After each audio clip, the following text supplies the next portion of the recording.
সুপ্রিয় দর্শক, শুভ অপরাহ্ন। সবাইকে আমন্ত্রণ জানাচ্ছি দীপ্ত টিভির ছোটদের স্বাস্থ্য বিষয়ক সম্প্রচার নেসলে সেরেগ্রো প্রেজেন্স সোনামণির স্বাস্থ্য অনুষ্ঠানটিতে। আপনার সোনামণির স্বাস্থ্য এবং স্বাস্থ্য সংক্রান্ত যে কোনো সমস্যা এবং তার সমাধান নিয়ে আপনাদের সাথে থাকছি আমি ডক্টর মলি এবং আমাদের সাথে থাকছেন বিশেষজ্ঞ ডাক্তাররা। আমাদের আজকের আলোচনার বিষয় সোনামণির শ্বাসকষ্ট বা অ্যাজমা বা হাঁপানির নানা সমস্যা এবং তা প্রতিরোধে পুষ্টির ভূমিকা। এই বিষয়টি নিয়ে কথা বলবার জন্য আমাদের সাথে আজকে শ্রুতি উপস্থিত আছেন অত্যন্ত সুনামধন্য doctor Kazi Naushadun Nabi, consultant and head of the department of paediatrics, Bangladesh specialised hospital, এবং সেই সাথে আছেন পুষ্টিবিদ Shaila Sabrin Sharmi, senior dietitian, Azgar Ali hospital. দর্শক, আমাদের আজকের অনুষ্ঠানের শেষাংশে থাকছে একটি ববিয়ার কুইজ এবং তার উত্তর দিয়ে জিতে নিন আকর্ষণীয় পুরস্কার। কেউ মিস করবেন না, থাকবেন আমাদের সাথেই। চলুন দর্শক, আলোচনা শুরু করা যাক। স্যারকে এবং আপুকে দুজনকে অনেক ধন্যবাদ জানাচ্ছি আমাদের সাথে আজকে জয়েন করার জন্য। আপনাকেও ধন্যবাদ। আমি স্যারকে দিয়ে একটু শুরু করতে চাচ্ছি, যেহেতু আমাদের আজকে টপিকসটা আমরা রেখেছি যে সোনামণিদের বা বাচ্চাদের অ্যাজমা বা শ্বাসকষ্টের সমস্যা। অনেকে হয়তো প্রোগ্রাম দেখছেন, খুব কমন একটা প্রবলেম স্যার। অনেক সময় দেখা যায় আমরা বিভিন্ন রকম সমস্যাগুলোকে অ্যাজমার মধ্যে ফেলে দিচ্ছি, যে যদি একটু দেখা যায় ঠান্ডা লেগে যায় বা বিভিন্ন কিছুকে আমরা ভেবে নেই যে অ্যাজমা হয়ে গেল কিনা। এই বিষয়টা হচ্ছে ধারণাটা একটু ক্লিয়ার করে দেন যে আসলে অ্যাজমাটা কোন বয়সে হয় বা অ্যাজমাকে আমরা কখন অ্যাজমা বলবো, কি কি সাইন সিমটমসগুলো দেখলে? আচ্ছা, প্রথমে আসলে অ্যাজমার মতন সিমটমস, অ্যাজমার সিমটম তো কাশিও হয়, সর্দি ঠান্ডাও থাকে, আর কিছু কিছু কন্ডিশন আছে যেগুলোতেও সিমিলার টাইপ অফ সিমটমস থাকে, অসুবিধাগুলো থাকে। অ্যাজমাতে শ্বাসের জনিত অসুবিধাটা হয়, অন্যান্য কন্ডিশনে কোনো কোনো ক্ষেত্রে আপনার শ্বাসজনিত অসুবিধা হয়। অ্যাজমাটা মূলত আসলে একটা অ্যালার্জিক রিয়াকশন। এটা একটা টাইপ অফ রিয়াকশন যেটা শরীরের ভিতরে এয়ারওয়েগুলোকে ইনভলভ করে, ফুসফুসে। যখন এটা প্রদাহটা এত বেশি হয় যে এটার পথগুলো সব সংকুচিত হয়ে যায়, তখন শ্বাস নিতে ছাড়তে, বিশেষ করে ছাড়তে অসুবিধা হয়। এটা কিন্তু ইনফেকশন নয়, it can be triggered by an infection, কিন্তু আসলে এটা it is mostly an allergic reaction. মানে কোনো ইনফেকশন যদি থাকে তাহলে অ্যাজমা মানে হতে পারে, অ্যাগ্রিগেটেড হতে পারে। যেমন ভাইরাল ছোট ছোট বাচ্চাদেরকে যখন একটা ভাইরাল ইনসাল্ট হয়, কমন কোল্ড এগুলো হচ্ছে, that can be a triggering factor for asthma. But এটা কিন্তু আসলে মূলত একটা allergic reaction involving the lungs. আর কতগুলো আছে যেখানে সিমিলার টাইপস অফ সিমটমস আমরা দেখি। সে একটা ব্রঙ্কিওলাইটিস বলে একটা কন্ডিশন আছে, এটা mostly to do with viral ইনফেকশনের সাথে হয়, এবং এটা ছোট বাচ্চাদের, বিশেষ করে আন্ডার 2 years বাচ্চাদের বেশি হয়। হ্যাঁ, তো এটাতেও কিন্তু ফিচার্সগুলো অলমোস্ট ক্লিনিক্যাল ফিচার্সগুলো অ্যাজমার মতো না, but it is not asthma. অ্যাজমার সাথে আরেকটা ডিফারেন্স হলো, অ্যাজমা কিন্তু ইটস এ থিং যেটা রিকারেন্টলি বারবার হতে থাকে, বারবার হবে। ব্রঙ্কিওলাইটিসও বারবার হতে পারে, কিন্তু এত ফ্রিকুয়েন্টলি হয় না। এটা একটা সিজনাল একটা ভ্যারিয়েশনও থাকে। সো এখানে ডেমার্কেশনগুলো করতে গেলে অনেক সময় এত বেশি ক্লোজ সিমটমস থাকে, সেই জন্য তখন ডাক্তার নিজের অ্যাকিউমেন্টটা ইউজ করতে হবে। তো মেয়েকে ডায়াগনোসিসটা তো সার্টেন হবে না, কিন্তু একটা আমি আভাস তৈরি করতে পারি, আমি একটা আন্দাজ করতে পারি যে problem dealing with bronchial asthma. Because আমার ব্রঙ্কিয়াল অ্যাজমা যদি ফ্যামিলি হিস্ট্রি থাকে, ছোট ভাই বোনদের ভিতরে কারো আছে, সিচুয়েশন এনভায়রনমেন্ট, জেনেটিক্যাল একটা ফ্যাক্টর এখানে কাজ করে। এগুলো অনেকগুলো জিনিস চিন্তা করতে হবে। ইটস নট যে 1+1 করে 2 করে ফেলছি, তা কিন্তু সবসময় হবে না। মানে সারাউন্ডিংস কিছু ফ্যাক্টর এখানে কাজ করে, যে একটা ফ্যামিলি হিস্ট্রি নেওয়াটা তখন দরকার হয়ে যায়, যে ফ্যামিলিতে কারো অ্যাজমা আছে কিনা, বা যেই ফ্যাক্টরগুলো আসলে অ্যাজমা হওয়ার পিছনে থাকে সেগুলোর হিস্ট্রিটা আমরা আসলে কালেক্ট করে আমরা বেশিরভাগ সময় ডিমার্কেশনটা করি। আমি এই সূত্র ধরে আপুর কাছে একটু আসছি। আপু যেহেতু পুষ্টি নিয়ে কাজ করছেন এবং ডায়েটিশিয়ান হিসেবে আছেন, অনেক সময় মায়েরা কি এরকম কমপ্লেন নিয়ে আসেন কিনা যে তার বাচ্চার অ্যালার্জি হয়েছে এবং সে সময় শ্বাসকষ্ট হয়েছে, বা সেক্ষেত্রে আপনাদের কাছে কিছু সাজেশন চাচ্ছে যে আসলে কি করা যেতে পারে বিং এ ডায়েটিশিয়ান, তখন আপনারা আসলে এরকম পান কিনা বা পেলে কিভাবে আসলে হেল্প করেন? ধন্যবাদ আপা আপনাকে আপনার গুরুত্বপূর্ণ প্রশ্নের জন্য। যে কথাটা বললেন যে মায়েরা এই ধরনের কমপ্লেন নিয়ে আসে কিনা, যে কোনো খাবার খেলে অ্যালার্জেটিক রিয়াকশন হচ্ছে কিনা। হ্যাঁ, এই ধরনের সমস্যা নিয়ে আসেন মায়েরা, যে কোনো স্পেসিফিক ফুড বা স্পেসিফিক কোনো মিল, যেটা মিলের কোনো নিউট্রিয়েন্ট যেটা তার খেলে কোনো প্রবলেম হচ্ছে, অ্যালার্জেটিক রিয়াকশন, বা তার বডির ইমিউন সিস্টেমটা এই অ্যালার্জেটিক রিয়াকশনটাকে কোপ আপ করতে পারছে না, যে কারণে অ্যালার্জেটিক রিয়াকশনের কারণে তার শ্বাস প্রশ্বাসের সমস্যা হচ্ছে। এই ধরনের কিছু হিস্ট্রি আমরা পেয়েছি। ইভেন হচ্ছে যে আমরা আমাদের প্র্যাকটিসের ক্ষেত্রেও কিন্তু এই ধরনের প্রবলেম পেয়ে থাকি। ম্যাক্সিমাম ক্ষেত্রেই মায়েরা বলে থাকেন যে কিছু অ্যালার্জেটিক খাবার, যেমন ফিশের মধ্যে বা মাছের মধ্যে যদি আমি বলি যে চিংড়ি মাছ, অনেকের আছে ক্যান খাবার অথবা বাদাম বা নাটস, এইগুলোর যে নিউট্রিয়েন্টগুলো আছে অ্যালার্জেটিক নিউট্রিয়েন্ট, তো সেটার কারণে কিন্তু অনেক সময় শ্বাসকষ্ট হয়। অনেক মা এটাও বলেন যে তার বাচ্চার গ্লুটেন জাতীয় খাবার খেলেও অ্যালার্জেটিক প্রবলেম হয়ে থাকে।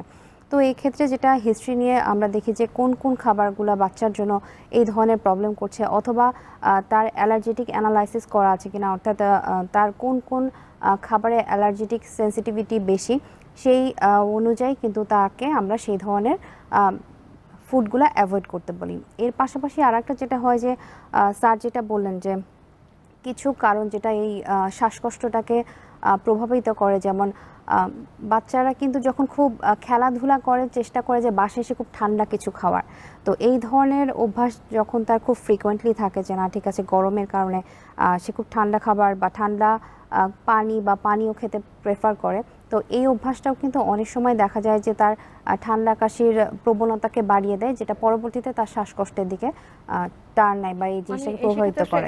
অ্যালার্জিক অ্যানালাইসিস করাটা আসলে খুবই গুরুত্বপূর্ণ। এক্স্যাক্টলি ফুড থেকে হচ্ছে কিনা, জি জি ফুড থেকে হচ্ছে কিনা যদি হয় তাহলে সেক্ষেত্রে ফার্দার ইভালুয়েট করে আপনারা হয়তো বা সাজেস্ট করে থাকেন। কারণ অনেকে কিন্তু স্যার যেটা বললেন যে অনেকে কিন্তু এয়ার থেকেও হয়, এনভায়রনমেন্ট থেকেও হয়, ফুড থেকেও হয়, তো এই ক্ষেত্রে এই অ্যানালাইসিসটা করাটা দরকার। হিস্ট্রিটাও আসলে গুরুত্বপূর্ণ, যে শুধু ফুড থেকেই কি হচ্ছে কিনা, বা দেখা যাচ্ছে ফুডে না আসলে বিষয়টা অন্য কোথাও থাকছে, তখন সেটা আপনারা আসলে ইভালুয়েট করে দেখার চেষ্টা করেন।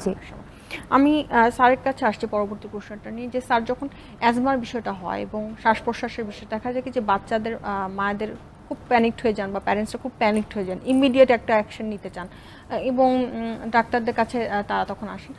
স্যার এই যে মানে কজগুলো, বিশেষ করে যে অ্যাজমার যে ইমিডিয়েট অ্যাটাক হয়ে যায়, বা এর পিছনে কারণগুলো আসলে কী থাকে, বা অ্যাজমা মূলত আসলে কী ধরনের মানে কজগুলোকে আমরা কীভাবে আইডেন্টিফাই করবো? অ্যাজমার আসলে মানে যে কজগুলো এসে আসলে এটা হচ্ছে মাল্টিফ্যাক্টরিয়াল কিন্তু একটা কন্ডিশন। এটা মানে শুধু ফ্যাক্টরটা থাকলে হবে না, ফ্যাক্টরের পরিমাণের ব্যাপার আছে, এয়ারওয়ে রিঅ্যাক্টিভিটির ব্যাপার আছে, এটা ইন্ডিভিজুয়াল টু ইন্ডিভিজুয়াল, সেই জন্য সিমটমসগুলো ভ্যারি করতে পারে। ইভেন ওয়ান ইন্ডিভিজুয়ালের ভিতরে সিমটমস এক সিজনে বেশি হলো আরেক সিজনে কম, সেটা হতে পারে। তো বেশিরভাগই এনভায়রনমেন্টাল কন্ডিশনগুলো থেকে হয়। আর এখন তো ওয়ার্ল্ড ওয়াইড ফেনোমেনা হয়েছে, সব দেশে কিন্তু অ্যাজমার সংখ্যা বেড়েছে, maybe because of the changing environment, pollution বেড়েছে। আগে যেটা হয়তো 50 বছর আগে যা ছিল না এখন তা বেশি হয়েছে। তারপর এমিশনস বাড়ছে, লাইক সিগারেট স্মোক, অন্যান্য এমিশনস আছে, তারপরে পলেন্স আছে, গ্রাস পলেন্স আছে, মানে যে বিষয়গুলো অ্যাগ্রিগেটিং ফ্যাক্টর হিসেবে কাজ করে সেগুলো বাড়ছে, ইনক্লুডিং ভাইরাল জিনিস, ছোট ছোট বাচ্চাদের ভাইরাল কোল্ড এয়ার। আরেকটা আছে যেটাকে আমরা এক্সারসাইজ অনসেট অ্যাজমা বলি, যে দৌড়াদৌড়ি করছে আর বাচ্চা থেকে থেকে হুইজ করছে। তো এগুলো সবই ফ্যাক্টর হিসেবে কাজ করে। ইনভলভমেন্ট অফ ডায়েট আসলে এখনও প্রমাণিত না। আমরা অনেক ডায়েট নিয়ে যখন চিন্তা ভাবনা করি, একটা ডায়েটের ব্যাপারে একটু আমি বলতে চাই। there is a condition called cow's milk protein intolerance, যেটা খুব ছোটো বাচ্চাদের গরুর দুধের প্রোটিনে রিয়াক্ট করতে থাকে। তো দ্যাট ক্যান অ্যাক্ট অ্যাজ কারণ এটা সিস্টেমিক একটা ম্যানিফেস্টেশন ক্রিয়েট করে, অ্যান্ড ওইটা কিন্তু it can be a prelude to involvement of the lungs, সেখানে সিমটমস হতে পারে। তো যদি আমরা বলি যে এককভাবে আমরা যদি কোনো একটা খাবারকে বাদ দিতে বলি, তাহলে প্রথম 2 বছর বয়সের জন্য একটা বাচ্চা প্রধানত ওই সময় অনেকখানি দুধ নির্ভর থাকে, আমরা কাউস মিল্ক থেকে অ্যাভয়েড করতে বলি। এবং এখন তো আমাদের দেশে হয়তো পাওয়া যায় না, কিন্তু বিভিন্ন দেশে কিন্তু হাইপো অ্যালার্জেনিক মিল্ক পাওয়া যায়, এখানে একটা বাচ্চা রিয়াক্ট করে না, যেখানে ওই কাউস মিল্কের প্রোটিনটাকে অল্টার করে ফেলা। আর অন্যান্য খাবারের ব্যাপারে এগুলো কিন্তু এখনও পর্যন্ত এর কনক্লুসিভ কোনো কিছু সেরকম পাওয়া যায়নি। তবে একটা জিনিস আছে যে ঠিক আছে, একটা ইন্ডিভিজুয়ালের যদি দুটো খাবারে কিংবা একটা খাবারে কোনো সার্টেন আইটেম অফ ফুডে যদি রিয়াক্ট করে সে, এবং সেই রিয়াকশনটা অনেক ক্ষেত্রে হয় যে আমরা অ্যানাফিল্যাক্সিসের মতন হতে দেখি, that can involve the condition. যখন একটা বাচ্চার অ্যাজমা আছে কিংবা একটা অ্যাডাল্টেরও অ্যাজমা যদি থাকে, তাকে সেই খাবারগুলোকে অ্যাভয়েড করাই ভালো। এবং স্যার একটা প্রশ্ন একটু করতে চাই, যেহেতু একটা গ্লোবাল প্যান্ডেমিক সিচুয়েশন যাচ্ছে, অনেক সময় দেখা যাচ্ছে বাচ্চাদের ক্ষেত্রে এই প্যান্ডেমিকের অ্যাটাকটা অনেকের হয়েছে, বা যদি পজিটিভ থাকে পরবর্তীতে কি তাদের অ্যাজমা ডেভেলপ করতে পারে কিনা, বা যাদের অ্যাজমা থাকে তাদের অবস্থা কি অন্য চেয়ে আরো বেশি ওর্স হতে পারে কিনা, এই বিষয়টা একটু জানতে চাচ্ছি। বাচ্চাদের ক্ষেত্রে আসলে কোভিডের ইনফ্লুয়েন্স এবং অ্যাডাল্টের উপরে কোভিড ইনফ্লুয়েন্সের ভিতরে একটা বিরাট পার্থক্য আছে। ফর সাম রিজন একটা বাচ্চার কিন্তু এয়ারওয়ে প্রোটেক্টেড থাকে, এটা ফিজিওলজিক্যাল রিজন আছে। তো একটা অ্যাডাল্টের রেসপিরেটরি সিমটম যেভাবে হয় কিংবা যতখানি লাং ইনভলভমেন্ট হয়, তো সেই ধরনের ইনভলভমেন্ট বাচ্চাদের ক্ষেত্রে কিন্তু প্র্যাকটিক্যালি ভেরি রিয়ার। একটা কন্ডিশন আছে যেটাকে আমরা মাল্টি অর্গানস ইনভলভমেন্ট হতে দেখি, আমরা একটা কন্ডিশন বলি কাওয়াসাকিস ডিজিজ, জি স্যার। যেটার সাথে সাম ডিগ্রিতে রেসপেক্ট কিছু কিছু কোনো ক্ষেত্রে মিল পাওয়া যায়। ইনসিডেন্স ইজ ভেরি লো দো, কিন্তু it can carry a cost, এতে মর্টালিটি আছে, মরবিডিটিও আছে। কিন্তু কোভিডের ইনফ্লুয়েন্সে অ্যাজমার অ্যাগ্রাভেশন হয় কি না আমরা জানি না, তবে অ্যাজমা যার প্রি এক্সিস্টিং কন্ডিশন হিসেবে থাকে তার যদি কোভিড হয়, বাচ্চাদের চেয়ে মোর ইন অ্যাডাল্টস আর ওল্ডার চিলড্রেন, সেই ক্ষেত্রে lung involvement with pneumonitis is chances high. কিন্তু এটা লং টার্মে কতখানি করবে, বিকজ কোভিড জিনিসটা এত নতুন, এটা লং টার্ম সিগনিফিকেন্স আমরা এখনো পর্যন্ত ইনফ্লুয়েন্স অন অ্যাজমেটিক চিলড্রেন এটা এই মুহূর্তে বলা সম্ভব না। আর এখানে আসলে অনেক রিসার্চের প্রয়োজন আছে। এখন আমরা অ্যাডাল্টদের ক্ষেত্রে আসলে অনেক রিসার্চের মানে আমরা করছি বা আরও অনেক করতে হবে, কারণ আমরা অনেক কিছু এখনো বের করতে পারিনি। আমি আপুকে এই মুহূর্তে একটু জানতে চাচ্ছি যে অনেক সময় দেখা যায় কি যে আগে একটা কমন কমপ্লেন ছিল মাদের যে আমার বাচ্চা কিছুই খায় না বা আমার বাচ্চার ম্যালনিউট্রিশনে ভুগছে, কিন্তু এখন কিছু হিস্ট্রি পাওয়া যায় যে দেখা যাচ্ছে বাচ্চা বেশি খাচ্ছে বা যে কোনো একটা ফুড বেশি খাওয়ার কারণে ওভারওয়েট হয়ে যাচ্ছে বা ওবেজ হয়ে যাচ্ছে। এই যে চাইল্ডহুড ওবেসিটির সাথে কি আমরা অ্যাজমার কোনো সম্পর্ক পাই না কিনা, বা যেসব বাচ্চাদের অ্যাজমা ছিল প্রি এক্সিস্টিং, ওবেসিটি থেকে তাদের আরও বেশি হচ্ছে কিনা, বা এই ধরনের বিষয়গুলো কি হয় কিনা? ম্যালনিউট্রিশনের কথা যেটা বললেন সেটা হচ্ছে আন্ডার নিউট্রিশন এবং ওভার নিউট্রিশন দুইটাই কিন্তু ম্যালনিউট্রিশনের মধ্যে পড়ে। তো সেক্ষেত্রে কিছু পেশেন্ট আমরা পাই এখন, সেটা হচ্ছে যে যারা ওবেজ অর্থাৎ তাদের নর্মাল বিএমআই পার্সেন্টাইল যেটা থাকার কথা তার চেয়ে কিন্তু তাদের এইজ অনুপাতে ওয়েটও অনেক বেশি।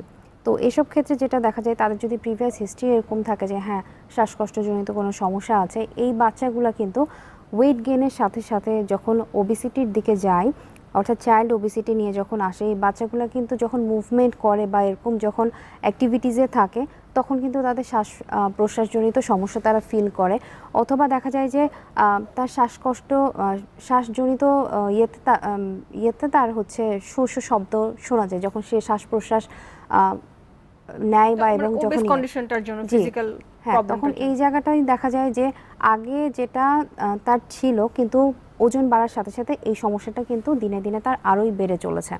তো সে স্বাভাবিক কার্যকলাপ কিন্তু প্রপারলি করতে পারে না, যেহেতু তার এই ধরনের সমস্যা ফ্রিকোয়েন্ট হচ্ছে। এই সাথে সাথে কিন্তু তার আদারদের ডেভেলপমেন্ট, মেন্টাল ডেভেলপমেন্ট অথবা সাইকোলজিক্যাল ইভেন তার কিন্তু রেগুলার স্টাডিতেও কিন্তু একটু সমস্যা দেখা দেয়, যে শ্বাস প্রশ্বাসজনিত সমস্যা যদি সে সবসময় ফেস করে তার কিন্তু ফিজিওলজিক্যাল ডেভেলপমেন্টটা প্রপারলি হতেও যাবে না। তো সেক্ষেত্রে ওবেসিটিটা একটা ফ্যাক্ট হিসেবে কাজ করতে পারে, যেহেতু তার প্রিভিয়াস হিস্ট্রিও এটা যদি থেকে থাকে সেক্ষেত্রে। তো এক্ষেত্রে মায়েদের উদ্দেশ্যে পরামর্শ থাকবে যে বাচ্চার ওজনটা যেন নিয়ন্ত্রণ করা হয়। আর একটা যেটা ব্যাপার যে মায়েদের সবসময় একটা কমপ্লেন যে বাচ্চা প্রপারলি খায় না, কিন্তু আবার খেয়াল করলে দেখা যায় যে বাচ্চা যে খাবারটা খাচ্ছে দেখা যায় একটা স্পেসিফিক নিউট্রিয়েন্ট তার ওই মিলে অথবা ওই স্ন্যাক্সে বেশি, অর্থাৎ তার টোটাল মিল প্ল্যানটা কিন্তু ব্যালেন্সড না। তো দেখা যায় যে ম্যাক্সিমাম ক্ষেত্রে বাচ্চা হাই ক্যালোরি অথবা হাই ফ্যাট ইনটেক করছে, কিন্তু সেটার কারণে কিন্তু মা এটা বুঝতে পারছে না যে তার খাবারের ইনটেকটা আসলে বয়স অনুপাতে কত হওয়া উচিত। স্যারকে একটু এই ব্যাপারে আচ্ছা আমি একটু আমি ইন প্রেলিউড টু ওনার যেটা ওবেসিটির সাথে ওবেসিটি একটা জিনিস করে যেটা সেটা হলো গিয়ে চেস্ট এক্সপ্যানশনের জন্য যে আমাদের মাসেলসগুলো আমরা ইউজ করি, যে আমাদের ফ্রিলি মুভমেন্টটা অফ রিব কেজ যেটা হচ্ছে, যখন একটা বাচ্চার স্থূল হয়ে যায় শরীর তখন কিন্তু chest expansion becomes very difficult. সেই জন্যে obesity aggravates severity of asthma, কারণটা কিন্তু এটাই। তারপরে they don't have any exercise, lack of physical অ্যাক্টিভিটির জন্য obesity itself is actually hampering normal activity. তো obesity is almost a vicious সাইকেলের মতন, দে পুট অন ওয়েট, আর তার সাথে ডায়েটারি ইমপ্লিকেশনস তো আছে। এবং স্যারকে আমি এই বিষয়ে একটু জানতে চাচ্ছিলাম যে স্যার অ্যাজমা এবং ব্রঙ্কোলাইটিস দুটো টার্ম যেহেতু আমরা অলরেডি ইউজ করছি এবং আমরা বলছি যে বাচ্চাদের সাধারণত ছোট 2 বছরের কমের বাচ্চাদের ব্রঙ্কোলাইটিসটাও আমরা ইভালুয়েট করে দেখি অ্যাজমার সাথে, এবং দুটার ক্ষেত্রে কি স্যার জ্বরের কোনো সম্পর্ক আছে কিনা? কারণ অনেক সময় মায়েদের একটা কমপ্লেন থাকে যে জ্বর হয়েছে তাহলে কি অ্যাজমা হলো কিনা বা নিউমোনিয়া হলো কিনা, কারণ এই বিষয়গুলো সব কাছাকাছি সাইন সিমটমস শো করে। সো জ্বরের কোনো বিষয় থাকে কিনা অ্যাজমা বা ব্রঙ্কোলাইটিসের? মানে এটা আসলে দুই ক্ষেত্রেই প্রায় প্র্যাকটিক্যাল বেসিক্যালি কাছাকাছি সিমটমস আসে, পার্টিকুলারলি স্মল চিলড্রেন। একলগে একটা ভাইরাল কন্ডিশন যখন হয়, যেটাতে এখানে সামান্য জ্বরও আছে, সাথে কাশি সর্দি আছে, that is triggering asthma attack. তাহলে ওই অ্যাজমার সাথে কিন্তু এটা ওভারল্যাপ করে যাচ্ছে, তাই না? তাহলে সিমটম হিসেবে তখন জ্বরও চলে আসছে। আর হলো যখন ওয়ার্ক অফ ব্রিদিং বেশি থাকে, যখন আমরা একটা মানুষ শ্বাস প্রশ্বাস নিয়ে খুব অনেক এফোর্ট দিয়ে শ্বাস নিচ্ছে, তখন তার মেটাবলিক রেটও বেড়ে যায়, এবং সেই ক্ষেত্রে শরীরের তাপমাত্রাও কিন্তু সামান্য বাড়তে পারে। So that fever is not infectious. কিন্তু যখন জ্বর সে স্পাইক করে বেশি, যে একটা বাচ্চার অ্যাজমা অ্যাটাক হয়েছে, প্রথম দিকে হালকা জ্বর ছিল, হঠাৎ করে 102-103 উঠে যাচ্ছে, ওটা কিন্তু একটা ইন্ডিকেটিভ অফ সাম ইনফেকশন, একটা প্রসেস যেটা problem in the lungs, pneumonia কথা। এবং নিউমোনিয়া যে আমরা তো জানি it's a common complication of acute asthma. G sir. ব্রঙ্কিওলাইটিসের ব্যাপারও তো প্রায় সিমিলার জিনিস। It starts with a viral insult but end up with a bacterial infection, দুটোই হতে পারে। যে প্রথমে স্টার্ট হয়েছে অ্যাজ এ সিম্পল ভাইরাল ক্যাটিওলজি নিয়ে শুরু হলো, and the child starts two with, এবং এর ভিতরে দেখা গেল হঠাৎ করে তার উইজনেস রিজলভ করছে না, ওয়াজ গেটিং ওয়ার্স, এবং গায়ের ভিতর জ্বর আসছে, তখন ধরে নিতে হবে যে এটা খুব সম্ভবত এখানে ব্যাকটেরিয়াল একটা secondary involvement of infection definitely. আচ্ছা, আমরা অনুষ্ঠানের এই পর্যায়ে বিরতি নেব স্যার। বিরতির পর এসে আমরা প্রিভেন্টটা কিভাবে করা যায় এবং কিভাবে আমরা ম্যানেজ করতে পারি পেশেন্টগুলোকে, সেগুলো নিয়ে জানবো। টার্গেটে বিরতি নিচ্ছি। ওকে। সুপ্রিয় দর্শক, নেসলে সেরেগ্রুপ প্রেজেন্ট সোনামণির স্বাস্থ্য অনুষ্ঠানটির এই পর্যায়ে সময় হয়ে এসেছে একটি ছোট্ট বিরতি নেবার। বিরতির পর ফিরে আসছি, থাকবেন আমাদের সাথেই, এবং আমাদের আজকের অনুষ্ঠানের শেষাংশে থাকছে একটি বউ বিয়ার কুইজ, তার উত্তর দিয়ে জিতে নিন আকর্ষণীয় পুরস্কার।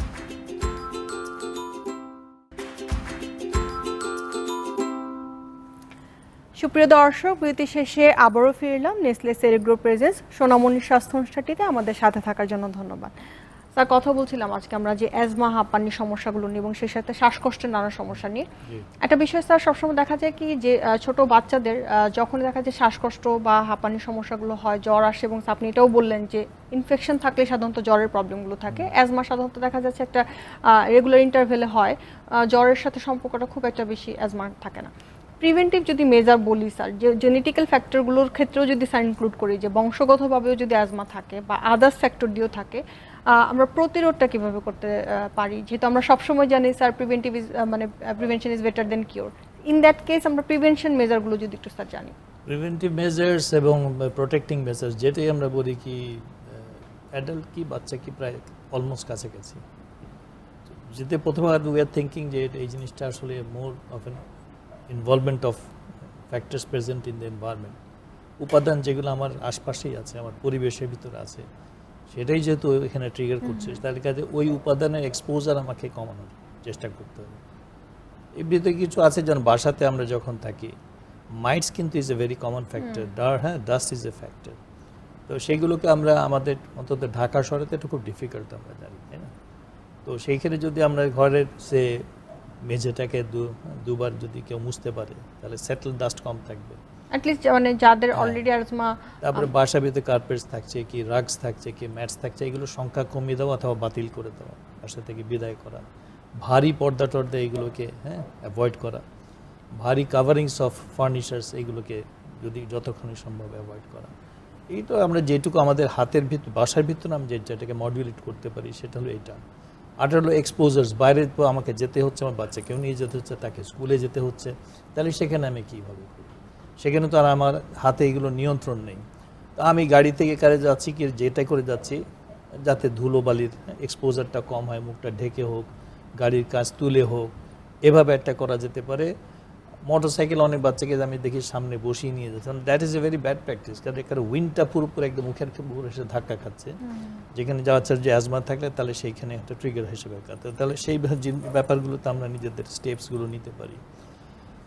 আর হলো কি কিছু কিছু খাবারের ব্যাপার তো, ডায়েটের ব্যাপারে তো আমাদের ডায়েটিশিয়ান যিনি আছেন উনি বলেছেন, সেখানে কিছু কিছু রেস্ট্রিকশন আমরা আনতেই পারি যাদের আসলে ইন্ডিভিজুয়ালি যাদের প্রবলেমগুলো। থেরাপিউটিক প্রোটেকশন আমরা যেগুলো দিতে চাই, ওষুধ সাধারণত আমরা ক্যাটাগরি ব্রডলি দুইটা ভাগে ভাগ করি। কতগুলো আছে যেগুলোকে আমরা রেস্কিউ হিসেবে ইউজ করি, যে এখন একটা ইমিডিয়েট অ্যাটাক হয়েছে, সেটাকে আমাকে রিলিফ দেওয়ার জন্য তাড়াতাড়ি ব্যবস্থা নিতে হচ্ছে। সেখানে বিভিন্ন রকম ব্রঙ্কোডাইলেটর আছে, ওরাল ফর্মে আছে, নেবুলাইজ ফর্মে আছে, স্টেরয়েড আমাদের অনেক ক্ষেত্রে ইউজ করতে হয় শর্ট এতে, ছোটো ছোটো পালস ডোজে। তো সেগুলো আমরা করতে পারি, সেগুলো ওরাল আছে, ট্যাবলেট আছে, ইনজেক্টেবল আছে। তো তো বেশিরভাগ ক্ষেত্রে এইগুলো দিয়ে কিন্তু আমরা ইমিডিয়েট ম্যানেজমেন্টটা করে ফেলতে পারি। এরপরে যখন যেই বাচ্চার অ্যাটাক রেটগুলো বেশি হয়, যে রিকারেন্সগুলো বেশি হচ্ছে, আমরা জানি অ্যাজমার ক্যারেক্টারটাই হলো রিকারেন্ট, যে এটা বারবার হতে থাকে। তখন বারবার কারো কারো ক্ষেত্রে যে অনেকবার হয়, হচ্ছে সারা বছরে 2-3 বার হচ্ছে, আর কারো কারো সারা বছর ধরে চলছে, কারো হয়তো উইকলি হচ্ছে।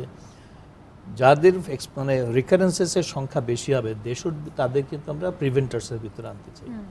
প্রিভেন্টার্সের একটা লং লিস্ট আছে, অনেক রকম ওষুধ আছে এখানে, ওরাল আছে, সিরাপ আছে, ইনহেল ফর্মে আছে।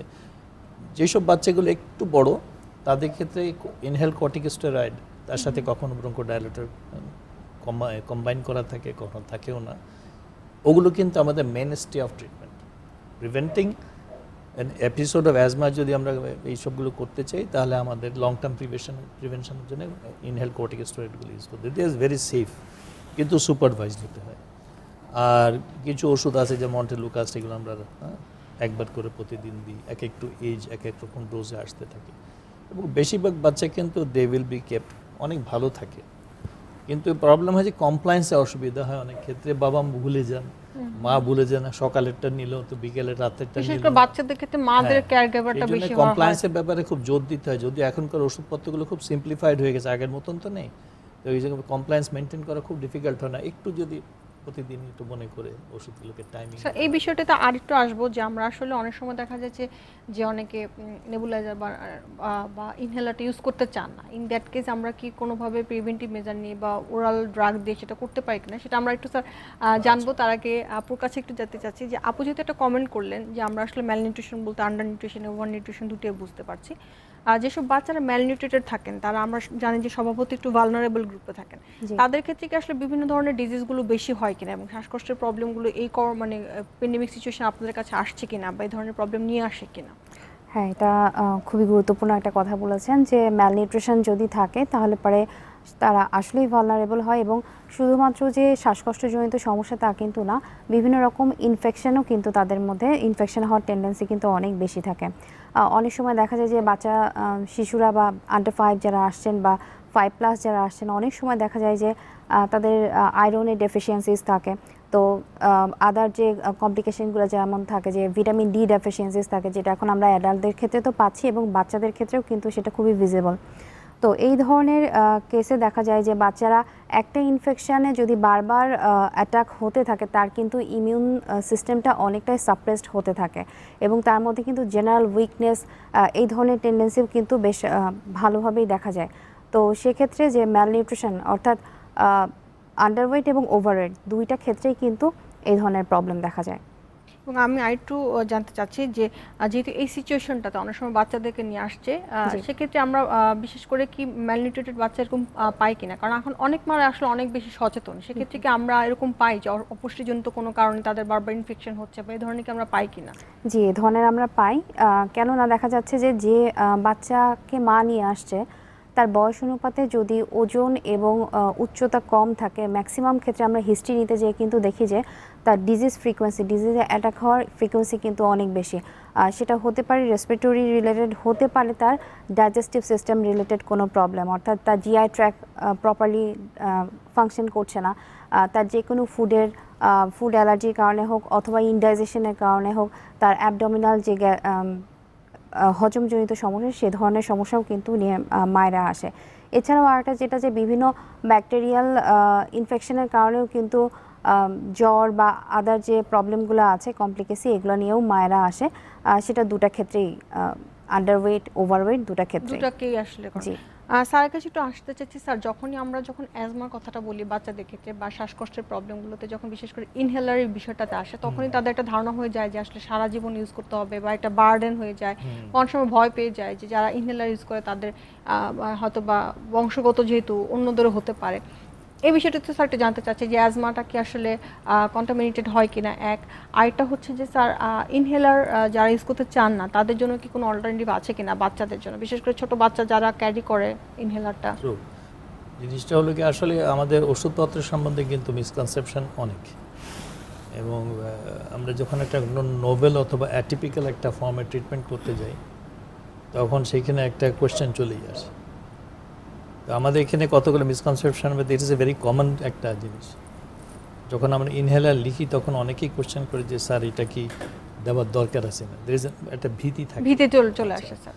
এই ভীতিটা আসলে অবলোক। আমি বলি যে যে আমরা ওষুধপত্র যেগুলো ইউজ করি তার ভিতরে একটা কমন ওষুধ হলো সালবুটামল, এবং এটা ইনহেল ফর্মে বিভিন্ন রকম কোম্পানি বিভিন্ন রকম ব্র্যান্ডে পাওয়া যায়। আচ্ছা, আমরা সালবুটামল একটা অ্যাকচুয়েশনে যে ওষুধ যে পরিমাণ ওষুধ অ্যাকচুয়েট করি পাফটা দিই তার 20 টাইমস দিই কিন্তু 1 চামচ ওষুধ। তা আমি একটা শরীরের একটা পজিটিভ রেসপন্স আনতে চাচ্ছি, একটাতে পাচ্ছি আমি 1 পাফ 1/20 or 1/10 অ্যামাউন্ট দিয়ে আমি ইমিডিয়েটলি সেকেন্ডসের ভিতরে আমি ব্রঙ্কোডাইলেশন এয়ারওয়ে খুলে যাচ্ছে আমার, আর সেখানে আমি তার 10 থেকে 20 গুণ ওষুধ দিয়ে এই ওষুধটাকে সমস্ত শরীরের ভিতরে আমি ডিসেমিনেট করাচ্ছি, ছড়াচ্ছি, ওটা এর একটা অংশ যাচ্ছে ফুসফুসে কাজ করতে আমার টার্গেট অর্গানে। কিন্তু আমি যখন স্প্রেতে যাচ্ছি কিন্তু এখানে আমি টার্গেট অর্গানে সরাসরি যাচ্ছি, আমি কিন্তু স্টামাক দিয়ে লিভার দিয়ে কোনো দিতে যাচ্ছি না, এবং সেটা ডাইজেস্টিভ ট্র্যাকেও যাচ্ছে না। তাহলে ইনহেল ডাইজেস্টিভ ট্র্যাক্টে গেলে সেখানে অ্যাবজর্পশনেরও তো ব্যাপার আছে, তাই না, যে এটা প্রপারলি কতখানি অ্যাবজর্ব। আমি দিলাম 2 মিলিগ্রামকে প্রথম যেটুকু আমার দরকার ছিল অ্যাকশনে সেই পরিমাণ যাচ্ছে কিনা। সো এটা প্রেডিক্টেবল সবসময় হয় না, কিন্তু আমি ইনহেল ফর্মে যখন আমি 100 মাইক্রোগ্রাম পাফ করে দিলাম তখন কিন্তু 100 মাইক্রোগ্রাম আমার এয়ারওয়ের ভিতরে যাবে, provide the technique is correct. সেই জন্য রেসপন্সগুলো অনেক বেটার হয়। আমি ইউজ করছি ওষুধ 1/10 1/20 the amount, but I am getting a therapeutic benefit. প্রথম কথা, ইট ইজ ভেরি ফাস্ট। দ্বিতীয় হলো ইট ইজ অলসো হ্যাভিং আমার বাচ্চাকে রিলিফ আমি তাড়াতাড়ি দিয়ে দিচ্ছি। তৃতীয় হলো আমার মরবিডিটি কমে যাচ্ছে। তো সেই জন্য এটা শুধু সেফ না, it is also economical at the same time. আমরা যদি খরচের কথাও চিন্তা করলে ওরাল মেডিসিনের কস্ট কিন্তু লং টার্মে অনেক বেশি, মানে এটা কস্ট এফেক্টিভ, এবং দেখা যাচ্ছে যে আমরা যদি থেরাপিউটিক এফেক্টিভনেস তারপর আমি বহন করতে পারছি। আমি এই জিনিসটা পকেটে করে নিয়ে যাই, ব্যাগে করে নিয়ে যাচ্ছি, আমি যখন কোনো জায়গায় ট্রাভেল করছি, আমার বাচ্চাকে নিয়ে বেড়াতে যাচ্ছি, কি আমি বিদেশে গেলাম, সাথে এই জিনিসটা থাকলো, অনেক কনভিনিয়েন্ট। আমার 8-10টা বোতল ক্যারি করাচ্ছে, নিশ্চয়ই একটা ছোট একটা ইনহেলার ক্যারি করা মাছ ইজিয়ার। স্যার একটু নেবুলাইজারের বিষয়টিতে আসলে অনেক সময় দেখা যায় অনেকের বাড়িতে নেবুলাইজারও থাকে, নেবুলাইজারটা নেন, সেক্ষেত্রে আসলে নেবুলাইজারের বিষয়টা আসলে কখন আসে, যেটা কি খুব সিরিয়াস অবস্থা আসে কিনা, মানে বা এটা প্রয়োজনটা একটু কখন? বলি নেবুলাইজ ফর্ম আর আসলে স্প্রে ফর্মে যেটা ওষুধটা তো একই দিচ্ছি আমরা, তাই না। তো নেবুলাইজেশন ফর্মে যেটা, এটা একটা মেশিন ড্রিভেন এয়ারোসলের মতন তৈরি করতে থাকে, এবং এটার সাথে হিউমিডিটি অ্যাড করা হয়, যে সাম অফ ওয়াটার অ্যাড করে এটাকে আমরা নেবুলাইজ করে মিস্ট বানিয়ে একটা মানুষ টানছে। তো এইটাতে একটু ডিসঅ্যাডভান্টেজ কখনো কখনো হয়, যে একটা বাচ্চা যখন খুব সিভিয়ার অ্যাটাক হয় তখন সে প্রথম খুব সহজে নিতে পারে না ব্রেথ। আমি যখন নেবুলাইজ করছি তাকে ওষুধটা তো ঠিকই ড্রাইভ করছে, কিন্তু সে তো নিয়ে ঢোকাতে হবে এয়ারওয়ের ভিতরে। এই জন্য সেই রকম যদি মানে অবস্থা হয় যে খুব অ্যাকিউট ক্রাইসিসে আছে, তখন আসলে ওই পরিমাণ ওষুধ সে ড্র ইন করতে পারে না। আচ্ছা, সেই ক্ষেত্রে আবার একই জিনিস হয়তো স্প্রে ফর্মে ওষুধে তা হচ্ছে, কিন্তু এখানে আমাকে কিন্তু কোনো রকম মিস্টের মতন তৈরি করে প্যাসিভলি টানতে, অ্যাক্টিভলি টানতে হচ্ছে না। ওখানে আমি কিন্তু এটাকে অ্যাক্টিভলি ঢুকিয়ে দিচ্ছি এয়ারওয়ের ভিতরে, শুধু একটু এফোর্ট দিলেই কিন্তু এয়ারওয়ের ভিতরে চলে যাচ্ছে। স্যার ওইখানে একটু হয়তো অ্যাডভান্টেজ থাকতে পারে, কিন্তু ওরা টেকনিক্যালিটির উপর ডিপেন্ড করে। একটা ছোটো বাচ্চাকে আমি 2 বছরের বাচ্চাকে ইনহেলার টানাচ্ছি, আর 12 বছরের বাচ্চাকে দিচ্ছি, পার্থক্য আছে। 12 বছরের বাচ্চাটা অনেক বেটার পারবে, তাই না। এই জন্য এই যে সাথে এটা ভ্যারি করে, এবং অনেক সময় বাবা মাদের মধ্যে একটা ধারণা থাকে যে নেবুলাইজ করছে হয়তো বা তার বাচ্চাকে অনেক সিরিয়াস কন্ডিশনে চলে গেছে কিনা। আসলে মেডিসিনটা তো আসলে আমরা সেমই দিচ্ছি, দুটাতেই দুই ধরনের দিচ্ছি। আমরা আমাদের একটু আমি বলে রাখি, ওরাল মেডিসিনের প্রবলেমটা হয় কি, যেখানে আমাদের যেহেতু ডোজ অনেক বেশি দিতে হয়, সেই জন্য কমপ্লিকেশনসের এই যে অনেক সময় ট্রেমোলেসনেস হয়, ব্লাড প্রেশার বাড়ে, অস্থিরতা থাকে, প্যালপিটেশন হয়, এগুলো কিন্তু ওরাল মেডিসিনে বেশি হয়। তো আপনি কমপ্লিকেশন চিন্তা করলে কিন্তু আসলে ওরাল মেডিসিনে বেশি হবে, rather than nebulisation. Side effects থাকে অনেক বেশি থাকে। রেসপিরেটরি এয়ারওয়ে দিয়ে যেটা আমরা করছি সেটা তো আসলে আমাদের স্যার ডাইজেস্টিভ ট্র্যাকে যাচ্ছে না, সো এটা সাইড এফেক্টসটাও কম থাকে। আমরা অনুষ্ঠানের শেষ পর্যায়ে এখন একটা বিরতি নিব স্যার। বিরতির পর এসে অন্যান্য যে শ্বাসকষ্টের সমস্যাগুলো সেটা নিয়ে একটু অল্প জানবো, তার আগে একটা বিরতি নিচ্ছি। ওকে, অবশ্যই। সুপ্রিয় দর্শক, নেসলে সেরেগ্রো প্রেজেন্স সোনামণির স্বাস্থ্য অনুষ্ঠানটির পর্যায়ে সময় হয়ে এসেছে আরেকটি বিরতিতে যাবার। বিরতির পর ফিরে আসছি, থাকবেন আমাদের সাথে।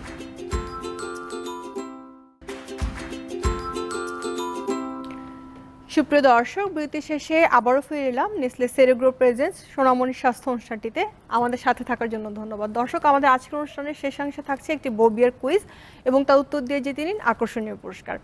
স্যার বিরতিতে যাবার আগে কথা বলছিলাম যে আমরা শ্বাসকষ্টর বিভিন্ন বিষয়গুলো নিয়ে কথা বলছিলাম, শুধুমাত্র অ্যাজমা বা হাঁপানি ছাড়াও আমাদের কিন্তু আরও অনেকগুলো শ্বাসকষ্টের প্রবলেম আছে। বিশেষ করে স্যার প্রথমেই বলছিলাম যে নিউমোনিয়ার বিষয়টিতে, যে দেখা যাচ্ছে যে অনেক জ্বর থাকে এবং খুব তাড়াতাড়ি পেশেন্টের অবস্থা খারাপ হয়ে যায়। এই বিষয়টিতেও আমাদের জানার কিন্তু ব্যাপার আছে, কারণ দেখা যাচ্ছে যে অনেক সময় এতটাই সিভিয়ার হয়ে যায় কন্ডিশন যে অনেক মারাত্মক আকারের অ্যান্টিবায়োটিক দিয়েও আসলে তখন ডিল করা পসিবল হয় না। এই বিষয়টিতে যদি একটু দর্শকদের উদ্দেশ্যে বলেন যে আসলে কি ধরনের বিষয়গুলো খেয়াল করলে আমরা সচেতন হওয়াটা উচিত আমাদের। আচ্ছা, একটু তার আগে মানে একটা ইনফরমেশন দেওয়া দরকার। একসময় আমাদের দেশে কিন্তু মেজর কিলার ছিল কিন্তু আসলে ডায়রিয়া বাচ্চাদের। জি স্যার। এখন কিন্তু আসলে নিউমোনিয়া। তো নিউমোনিয়াটা আসলে বেশিরভাগই দুই ভাগে যদি আমরা একটু ভাগ করি, ভাইরাল একটা গ্রুপে হয় আর কিছু ব্যাকটেরিয়াল হয়। তো আমাদের দেশে আনফর্চুনেটলি ব্যাকটেরিয়াল নিউমোনিয়ার প্রাদুর্ভাব বেশি, কারণ আমাদের দেশে আসলে মানে যেহেতু আমাদের পলিউশনটা, ডাস্ট, হাইজিনের ব্যাপার আছে, সোশ্যাল ইকোনমিক কন্ডিশন অত ভালো না, সব মিলে ইনফ্লুয়েন্স করে এটাকে। তারপরে ম্যালনারিশমেন্ট আছে, ম্যালনারিশমেন্টের সাথে ডেফিনেটলি আপনার ইমিউন সিস্টেমের একটা যোগাযোগ আছে।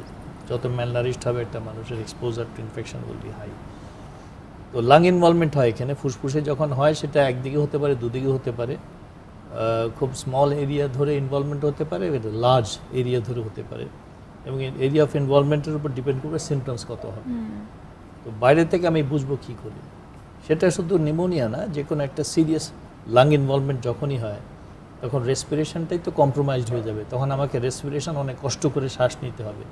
কষ্ট করে শ্বাস নিতে গেলে আমি কী কী জিনিস দেখতে পাবো? একটা হলো কি খুব জোরে জোরে শ্বাস নেওয়া, দ্বিতীয় হলো শ্বাসের সাথে সাথে কখনো শব্দ হবে, আর তৃতীয় কতগুলো জিনিস আমরা যখন বুকটার দিকে তাকাচ্ছি কি ফেসের দিকে তাকাচ্ছি তখন কতগুলো জিনিস লক্ষ্য করা যায়। যেমন নাকের আমাদের যে ছিদ্রের যে পাশে যে আমরা নাকের বাঁশি বলি, এটা ফ্লেয়ার জোরে জোরে উপরে ওঠে। আর তো লেগে কণ্ঠনালী, এখানে আমাদের যে হাড়টা যেটা আছে, এখানে যে সফট জায়গাটা আছে, শ্বাসের সাথে সাথে এটা ভেতরে ঢুকতে থাকে। তারপরে এইখানে গলার মাঝখানে একটা নরম জায়গা আছে, দুটো মাসেলের মাঝখানে এটাও ঢোকে। আর আমরা যদি পাঁজরের দিকে খেয়াল করি তাহলে পাঁজরের যে হাড়গুলো আছে তার মাঝখানে যে স্পেসগুলো আছে সফট, সেটাও শ্বাসের সাথে সাথে ঢুকতে থাকে, পাঁজরের মার্জিনে ঢুকতে থাকে। এবং অনেক ক্ষেত্রে যখন সিভিয়ার তখন আমরা দেখি আসলে বুকের শ্বাস নেওয়া হচ্ছে, পেটের শ্বাস নিচ্ছে, মানে পেটের আন্দোলনটা অনেক বেশি সামনে পেছনে হতে থাকে। তো এইগুলো লেগে সিরিয়াস সাইন, যেটা একটা আমাকে ইঙ্গিত দেয় যে ফুসফুসটা খুব ভয়ানকভাবে আক্রান্ত হয়েছে। তো এইসব ক্ষেত্রে আসলে হাসপাতাল ছাড়া উপায় থাকে না। আমরা তখন মানে ইমিডিয়েট মেজার হাসপাতালেই নেওয়ার চেষ্টা করি। বাসায় যদি আমার যদি নেবুলাইজার একটা মেশিন থাকে তাহলে আমি ডাক্তারের সাথে পরামর্শ করে টেলিফোনে হোক যেভাবে হোক আমি একটা ইমিডিয়েট স্টার্ট করতে পারি চিকিৎসা। অ্যান্টিবায়োটিক যদি একটা লাগে সেটা ডাক্তার সাহেব কিংবা যিনি আছেন চিকিৎসা করছেন তিনি দিতে পারেন। কিন্তু এই ধরনের অবস্থাগুলো কিন্তু ইন্ডিকেটিভ যে একটা পর্যায়ে চলে গেছে যখন আমাকে হাসপাতাল কিংবা একটা এমার্জেন্সিতে চিকিৎসা। অনেক হাই ফিভার থাকে যেটা বাড়িতে আসলে অনেক সময় ফিভারটা তো অত ইনফ্লুয়েন্স করবে না, কিন্তু জিনিসটা হলো কি রেসপিরেশন যখন কম্প্রোমাইজ হয়ে থাকে, আমরা যেমন হার্ট ফেলিয়ারের কথা বলি, রেসপিরেটরি ফেলিয়ারও তো হয়, তাই না? এই যে আস্তে আস্তে মাসেলসগুলো যদি অনেকক্ষণ ধরে একটা মানুষ এক্সস্টেড হতে থাকে তখন এই মাসেলগুলো কাজ করতে পারে না, তখন ল্যাক অফ অক্সিজেন সাপ্লাই থেকে যেটা বন্ধ হয়ে যাবে। আপুর কাছে একটু আসছে, যেহেতু স্যারও একটা কথা বলছিলেন যে ইমিউনো কম্প্রোমাইজ যেসব বাচ্চারা থাকে, বিশেষ করে আমরা বাচ্চাদের নিয়ে যেহেতু কথা বলছি, যে 5 বছরের বেশি বয়সী শিশুদের ইমিউনো কম্প্রোমাইজের বিষয়টা আসলে কখন আসে আমাদের? আসলে আমরা দেখি যে অনেক সময় দেখা যায় মারা বলছেন যে আমার বাচ্চা খাচ্ছে ঠিকই কিন্তু লেথার্জিক থাকে, কাজ করার বা পড়াশোনার ব্যাপারে আগ্রহটা কম থাকে বা দিনে দিনে শুকিয়ে যাচ্ছে। এই বিষয়টাতে আসলে আমরা কি মার্ক করতে চাই যে এই ইমিউনো কম্প্রোমাইজ বিষয়টা আসলে কখন আসে? আচ্ছা, সাধারণত একটা বাচ্চা যখন ভূমিষ্ঠ হয় সে কিন্তু একটা রোগ প্রতিরোধ ক্ষমতা নিয়েই কিন্তু জন্মগ্রহণ করে। তো সেই রোগ প্রতিরোধ ক্ষমতাটা যখন ধীরে ধীরে কমতে থাকে তখনই কিন্তু এই ইমিউন সাপ্রেস বিষয়টা আসতে পারে। তো সাধারণত যেটা আমরা গত বছর থেকে শুরু হচ্ছে যে কোভিড যে প্যান্ডেমিক আমাদের কন্ডিশন, প্যান্ডেমিক সিচুয়েশনের জন্য কিন্তু গ্লোবালি একটা ইনস্ট্রাকশনই বারবার ফোকাস করা হচ্ছে, সেটা হচ্ছে রোগ প্রতিরোধ ক্ষমতাটাকে আমাদেরকে ফুড সোর্স থেকে, অর্থাৎ প্রপার ডায়েট বা প্রপার নিউট্রিশনের থ্রুতে ডেভেলপ করতে হবে অথবা সেটাকে আরও স্ট্রং করতে হবে। তো বাচ্চাদের ক্ষেত্রে যেটা আমি বলবো সেটা হচ্ছে যে যখন তার ফিজিক্যাল কন্ডিশন এরকম, তার পরিপূরক মিলটা আসলে বা তার যে ধরনের সে ফুড ইনটেক করছে তার মধ্যে মায়েদেরকে একটা জিনিস খেয়াল করতে হবে যে সে আসলেই কোন খাবার নিচ্ছে এবং সে খাবার থেকে আসলে তার রোগ প্রতিরোধ ক্ষমতাটা ডেভেলপ হচ্ছে নাকি। অনেক সময় মায়েরা যেটা কমপ্লেন করে যে আমার বাচ্চা খায় না, কিন্তু সে যে ধরনের খাবার খাচ্ছে সেটা কি আদৌ তার রোগ প্রতিরোধ ক্ষমতাকে বৃদ্ধি করছে নাকি সেটাকে আসলে সাপ্রেসড করছে। উদাহরণ দিয়ে যদি আমি বলতে চাই, সেটা হচ্ছে যে বাচ্চা অনেক ক্যালোরি বহুল ফুড ইনটেক করছে, কিন্তু সেটা আদৌ তার ক্ষেত্রে হেলদি না। আর ইমিউন সিস্টেমটাকে ডেভেলপ করে এরকম কিছু নিউট্রিয়েন্ট যেটি রয়েছে, অর্থাৎ আয়রন, জিঙ্ক, অ্যান্টিঅক্সিডেন্ট এবং গুড সোর্স অফ প্রোটিন, অর্থাৎ ফার্স্ট ক্লাস প্রোটিন এবং সেকেন্ড ক্লাস প্রোটিন, এই সব কিছু যদি তার প্রত্যেকটা মিল এবং স্ন্যাক্সে পরিপূরকভাবে থাকে তাহলে কিন্তু তার ইমিউন সিস্টেম প্রপারলি ডেভেলপ করে। এর পাশাপাশি যেটা যে তার এক্সারসাইজ লেভেলটাও কিন্তু ঠিক রাখতে হবে। গত বছর থেকে কিন্তু আমরা যে প্যান্ডেমিক সিচুয়েশনে আছি, এই সিচুয়েশন অনুযায়ী আমাদের কাছে এখন মায়েরা যে কমপ্লেনগুলো নিয়ে সবচেয়ে বেশি আসছে সেটা হচ্ছে যে বাচ্চার ওজন বেড়ে গিয়েছে। কেননা একটু চিন্তা করলে দেখেন, বাচ্চাদের কিন্তু স্কুল বিগত 1.5 বছর ধরে বন্ধ, তো তাদের স্কুলটা কিন্তু এখন টোটালি চলতেছে অনলাইনে। তো আলটিমেটলি তাদের কিন্তু কোনো ফিজিক্যাল অ্যাক্টিভিটিস নেই, স্বাস্থ্য সচেতনতার জন্য তারা খুব একটা বেশি বাইরে যাচ্ছে না, কিন্তু তাদের ফুড হ্যাবিটটা প্রপারলি না।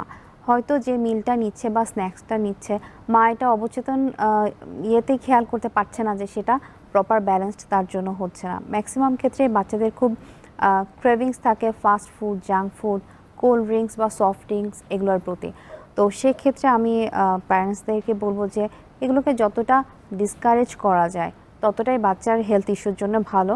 আর আরেকটা যেটা যে রিসেন্টলি যেটা আমরা খেয়াল করছি, বাচ্চারা কিন্তু টেবিল ম্যানার বা ফ্যামিলি সবার সাথে কিন্তু বসে খাওয়ার যে একটা অভ্যাস, এইটাও কিন্তু কমে গিয়েছে। তো আলটিমেটলি তার কিন্তু একটা খাবার বা একটা মিল চুজ করার কিন্তু অপশনগুলো নাই। তো সেক্ষেত্রে এই জিনিসটার প্রতিও যদি মায়েরা সচেতনতা রাখেন তাহলেও সেটা খুব ভালো হয়। আর একটা যেটা যে তার প্রত্যেকটা মেজর মিল এবং স্ন্যাক্স আইটেম হিসেবেও যদি ডার্ক কালারের ভেজিটেবল এবং এক একটা কালারের যদি ফ্রুটস সিলেক্ট করা হয়, সাধারণত দেখা যায় যে বাচ্চা একটা কালারের ফল খাচ্ছে সারাদিন ওটাই খাচ্ছে, কিন্তু কালার সিলেকশন যদি থাকে সেই অনুযায়ী কিন্তু সে নিউট্রিয়েন্টও পাচ্ছে, অ্যান্টিঅক্সিডেন্টও পাচ্ছে, আলটিমেটলি তার ইমিউন সিস্টেম ডেভেলপ হচ্ছে।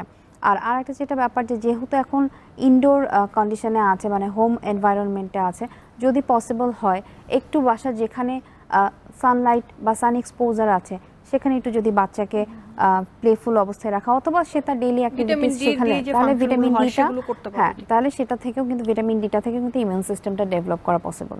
এবং যেহেতু আমাদের আজকে বিষয় ছিল যে শ্বাসকষ্ট বা বিভিন্ন, আসলে সব বলতে চাচ্ছি যে সব ধরনের ডিজিজ প্রিভেনশনের জন্যই আসলে মাইক্রোনিউট্রিয়েন্ট সমৃদ্ধ প্রপার ফুড ব্যালেন্সটা আসলে করাটা উচিত, এবং সেটার জন্য আসলে প্যারেন্টস বিশেষ করে মায়েদের আসলে একটা বড় ভূমিকা রয়েছে।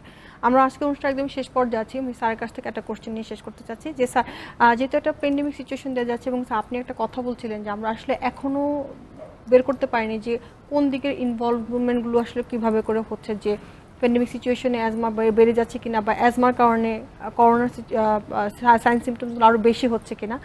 সো এই বিষয়টাতে একটু শেষ করতে চাচ্ছি যে এই যে সিচুয়েশনটাতে বাচ্চাদেরকে আমরা আসলে কিভাবে প্রোটেক্ট করবো বা প্রতিরোধ করবো, বা মায়েদের উদ্দেশ্যে আপনার বা প্যারেন্টসদের উদ্দেশ্যে আপনার স্যার মতামত কি থাকবে? যে বাচ্চা একটা হলে কি এক গ্রুপ অফ বাচ্চাদের কথা চিন্তা করবো যাদের অ্যাজমা নেই, আর আরেক গ্রুপ অফ বাচ্চা যারা অ্যাজমাটিক। তো আমরা এগুলোকে তো কোমরবিডিটি বলি, যেমন ডায়াবেটিস থাকা, অ্যাজমা থাকা, হাইপারটেনশন থাকা, কি অন্য কোনো ডিজিজ থাকা। এখন যার কোমরবিডিটি আছে তার রিস্ক ফ্যাক্টর ডেফিনেটলি কোভিডে বেশি থাকে।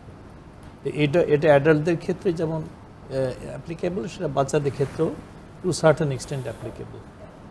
তো ফর সাম রিজন ছোটো বাচ্চাদের ক্ষেত্রে কিন্তু রেসপিরেটরি ইনভলভমেন্টটা অনেক অনেক কম হয়। এখানে কতগুলো জিনিস আছে। একটা হলো গিয়ে বাচ্চাদের এয়ারওয়ের ভিতরে একটা সার্টেন টাইপ অফ রিসেপ্টরের সংখ্যা কম থাকে, এবং এটার যেগুলো থাকে সেগুলো ইম্যাচিওরও থাকে। স্মলার দ্য চিলড্রেন, তাদের এয়ারওয়েটা তখনও ম্যাচিওর হয় না, কিন্তু ওইটাই হলো অ্যাডভান্টেজ। আমাদের এয়ারওয়ের ভিতরে কিন্তু একটা বড় বাচ্চার একটা টিনেজের ভিতরে ওই এয়ারওয়ের ভিতরে যে ওই রিসেপ্টার্সগুলো থাকে, সেই রিসেপ্টার্সে কোভিড ভাইরাস বাইন্ড করে, ওর ইট ক্যান অ্যাকচুয়ালি তখন নিচের দিকে যে it can involve the lungs, যেটা ছোটো বাচ্চাদের ক্ষেত্রে because of the nature of the airway সেটাতে কিন্তু আমরা অতখানি ইনভলভ হতে দেখি না। অ্যাজমাটিক বাচ্চাদের ক্ষেত্রে অ্যাজমা তো এমন একটা ডিজিজ যেটা এক একটা সময় কখনো কখনো সে অ্যাটাকে আসছে, অন্য পিরিয়ডে সে কিন্তু কমপ্লিটলি অ্যাসিম্পটোম্যাটিক থাকছে। মানে ইট ইজ নট হাইপারটেনশন যেটা প্রতিদিন আপনাকে ওষুধ খেতে হচ্ছে, ইট ইজ নট ডায়াবেটিস যেখানে আপনাকে প্রতিদিন you have to regulate your blood sugar. তো এটা হলে গিয়ে কখনো কখনো এপিসোড আকারে হচ্ছে। কাজেই এখন যখন সেই কোভিডের সাথে যদি আমরা রিলেট করি যে এখানে হ্যাঁ একটা রেসপিরেটরি ইনভলভমেন্ট হয় এবং সেই বাচ্চাটা প্রি এক্সিস্টিং, তখন এই মুহূর্তে হয়তো একটা অ্যাকিউট অ্যাটাক হচ্ছে, দ্যাট ক্যান অ্যাগ্রেভেট দ্য সিচুয়েশন, কিন্তু এতখানি সিরিয়াস নয়। তারপরেও এখন কোভিডের সময়, আমি শুধু কোভিড বলবো না, কোভিড রেসপেক্টিভ সময় একটা বাচ্চাকে আমি যদি যাকে আমরা প্রিভেন্টার দিয়েছি, যার রিকারেন্সের রেট বেশি আছে, তাকে ডেফিনেটলি আমি ওষুধে বেশি করে এই সময়গুলোতে তাকে বিভিন্ন রকম ওষুধ, যেগুলো ইনহেল কর্টিকোস্টেরয়েডের কথা বললাম, মোটিলোকেস্টের কথা বললাম, কেটোটেফেনের কথা বললাম, এই ওষুধগুলোকে আমাকে যথাযথ ব্যবহার করে আমার বাচ্চাকে অ্যাজমার অন্তত অ্যাটাকগুলো থেকে সেফ রাখতে হবে। আর বাকিটা যেটা আছে সেগুলো রিস্ক ফ্যাক্টর হিসেবে যদি অন্য কোনো কন্ডিশন না থাকে, তাহলে জেনারেল পপুলেশনের যে রিস্কটা থাকবে অফ চিলড্রেন সেটাই থাকবে। স্যার, অনেক ধন্যবাদ আজকে আমাদের সাথে স্টুডিওতে এসে জয়েন করার জন্য, আপনার মূল্যবান সময় আমাদের আজকে দেওয়ার জন্য। থ্যাংক ইউ ভেরি মাচ আমাদের ইনভাইট করার জন্য। আপু, আপনাকে অনেক ধন্যবাদ আজকে আমাদের সাথে এসে জয়েন করার জন্য। ধন্যবাদ আপনাকেও। সুপ্রিয় দর্শক, নেসলে সেরেগ্রো প্রেজেন্স সোনামণির স্বাস্থ্য কথা অনুষ্ঠানটি আজকের মতো এখানেই শেষ করতে হচ্ছে। আবারও দেখা হবে আগামী পর্বে। ততদিন পর্যন্ত অপেক্ষায় থাকুন, সুস্থ থাকুন এবং অবশ্যই ভালো থাকুন। এবং আমাদের আজকের অনুষ্ঠানের শেষ অংশে এখন থাকছে একটি বোবিয়ার কুইজ, এবং তার উত্তর দিয়ে জিতে নিন আকর্ষণীয় পুরস্কার। প্রিয় বন্ধুরা, আমাদের আজকের কুইজ, আমাদের খাবারে মাছ মাংস থেকে নিচের কোন নিউট্রিয়েন্টটি পাওয়া যায়? 1. কার্বোহাইড্রেট, 2. প্রোটিন, 3. চর্বি, 4. ভিটামিন ও মিনারেল। সঠিক উত্তর ইনবক্স করুন আমাদের ফেসবুক পেজে www.facebook.com/NestleCeregroBD, অথবা সঠিক উত্তর জানাতে কল করুন টোল ফ্রি নম্বরে 080001612171। সঠিক উত্তর পাঠানোর শেষ সময় 24 জুন 2021 বিকাল 5টা পর্যন্ত।